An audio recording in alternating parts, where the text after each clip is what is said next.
బాబు నాయన మీరే నాకు ఏది చేసినా న్యాయం మీరే చేయాలి తండ్రి.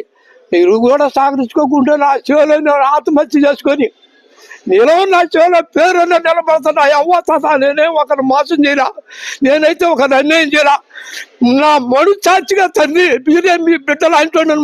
నాకు న్యాయం చేయాలా, న్యాయం చేయాలి అప్పుడు నా చెవులో నిలవని ఆత్మహత్య చేసుకొని చచ్చిపోతాను. ఆయన మహానుభావులారా తండ్రి మీరే నాకు దిక్కు. ఇంక నువ్వు ఎంతమందికి అడుగా పోయి నేను దండాలు పెట్టా, నేను కోర్టుకు వేసిన, కోర్టులో గెలుచుకొచ్చిన, కానీ ఊరు కూడా నన్ను సహకరించలేదు. నాయన మహానుభావులారా తండ్రి నాకు న్యాయం కావాలా. వాళ్ళ కాడ ఏ కాగితం ఉన్నా, ఏ ఆధారాలు ఉన్నా నేను దానికి సిద్ధంగా మీరు ఎట్ట పెడితే చెప్తే అట్ట పోతానైనా మహానుభావులారా. ఎందుకో నాకు అధికారుల దగ్గరికి వచ్చేసింది.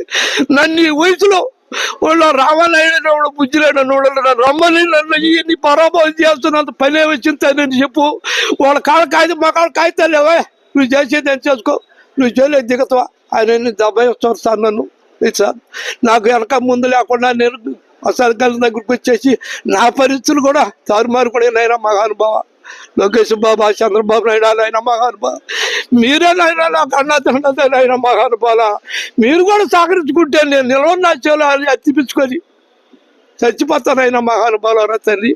మీకు ధన్యవాదాలు అయినా మహానుభావ లోకేష్ బాబా. నాయన మహానుభావ లోకేష్ బాబా మీకు ధన్యవాదాలు చేస్తున్నాయన. నా చంద్రబాబు నాయుడు నాకు కరుణించి దయించి నా మీద నాకు న్యాయం చేయండి అయినా, నాకు న్యాయం చేయండి అయినా, నాకు న్యాయం చేయండి అయినా.